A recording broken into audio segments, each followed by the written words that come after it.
And we're on. Find the camera first, Ray, so we know what's going on over there. All right, so what's up, fire breathers? One more set I have in the, I'm talking like Yoda.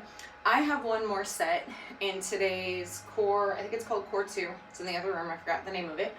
Or it's just a core workout that we're doing. And while doing it, I know that the great thing about Beyond the Whiteboard is it's been around for so long and it's got such an extensive database that you can like click on the movement and it'll show it to you. However, I still want to make a video and kind of talk about something, especially because these around the world are one of my absolute favorite core exercises.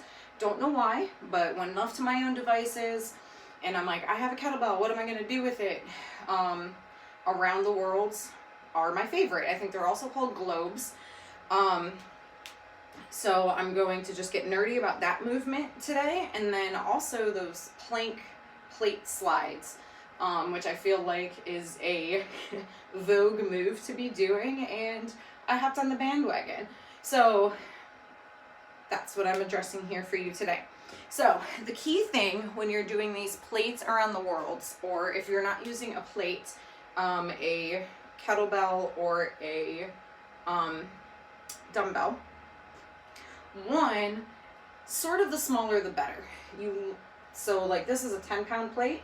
The big bumper plates are a little bit harder to maneuver around your head and may defeat the purpose of what you're trying to do here. What are we trying to do here, Coach Ray? We are trying to strengthen our core by forcing it to be stable while we're moving other body parts. In the plates around the world, what that looks like is the plates moving and touching 4 points around your head and upper body while your core is staying as stable as possible. So what that's going to look like is we're not arching and we're not leaning, right? Our weight is centered between the balls of our feet and our heels, so you can't see that, but you can kind of rock back and forth, find your middle position, squeeze your quads, squeeze your butt, and that's going to bring everything here into alignment. So our quads are tight, our butt's squeezed. Now I'm going to not suck in my belly button, but I'm going to tighten. So you want to think about a zipper pulling down while your pelvis is coming up, and we're tightening and locking and bracing. Once I'm all tight and stable here, none of this moves, and that's the idea. You are not moving anything but the plate. So the plate's starting in front of you. You bring it up to your side without arching.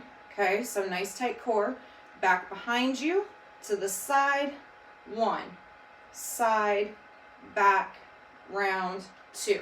Now, you want to smooth it out and make it as smooth as possible, but only if you can do so without like doing this number. You're not reaching and extending, we're not stretching. We are trying to stay tight while moving, okay? So keep those ribs down, keep that core tight. We're not moving those hips. We're trying not to move our rib cage as much as possible while we move that plate around. And as you can see, you're kind of making these 4 points. Back, side, and forward. All right, so again, the fun thing about these core stabilization exercises is your muscles are working by stabilizing. And why are we doing this? Why is it important?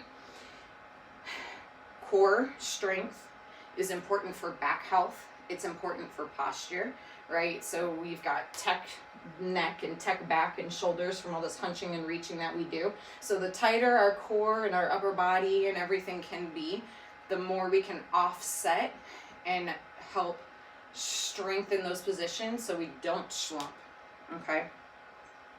And then as far as it translates to other lifts, right? What is the difference? A lot of times, one of the differences between catching a good snatch, catching a good clean, and not. It's our core stabilization, right? A lot of times when we're receiving a barbell, if our core is what gives out, then we miss the lift. We can have everything locked out, and as long as our core is tight, right, when I was coaching classes, I used to love to say that the best core exercise that you could do is a heavy overhead squat. Because for an overhead squat, whatever the weight is, because it's up over your head, it's going to be lighter than your back squat. So it's not the squat that's hard, it's the stabilization. The stronger your core and the more you can stabilize while your other joints are moving, the better it's going to be. By better, I mean smoother, safer, stronger. Strength translates to power, power translates to speed, and we come full circle. So that one's that. Our next movement that I'm going to do, and that we're going to talk about, is the same concept. There you are. The same concept of you are moving while also keeping still. Juxtapositions, we love those. So for the plank plate pass-throughs, what you are aiming to do is maintain a perfect plank position. Now, you are shifting from one arm to the other, so your body is going to do a little bit of shifting. Here's what we don't want it to look like. So I have to do my forearms, but if you're doing planks on your palms, that's fine. As you go to shift, you don't want to do this number. And here I am, I'm twisting, and arching and piking and dolphining. We don't want that. What you want to do is get in your good plank position, shift your balance, but then correct. Bring those hips back down. Push that plate, trying to keep your shoulders square, your hips square. As you push that plate through, good plank position, hold it as you move it and back down. Hold it and back down, okay? So a little bit of shifting is going to be natural, but what we're working for here again is holding as tight, perfect, and straight as possible while we're moving. What that means is if you find yourself shifting too much, if you're unable to hold those positions, lighten the weight or do smaller sets. This is for strength, it's not for time. Do it for quality.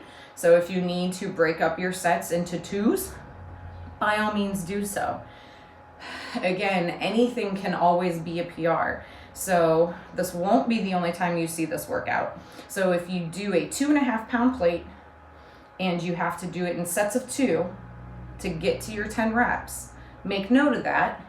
And the next time this comes around, keep that 2.5 pounds, try to do bigger sets. So that's today's core work. Getting a little bit nerdy, about stabilization. Strong core, strong back, leads to strong hips, happy back, happy posture, better breathing, better life. So questions, comments, concerns, hit me up, let me know. Thank you for watching. Like it, follow, subscribe, hit me up, Instagram, Facebook. Still semi-active on Twitter, trying to get better at that. Not working very well, but I'm trying. Check out the website, and that's that. Attack with Fire, Dracarys. I can't lean on that hand.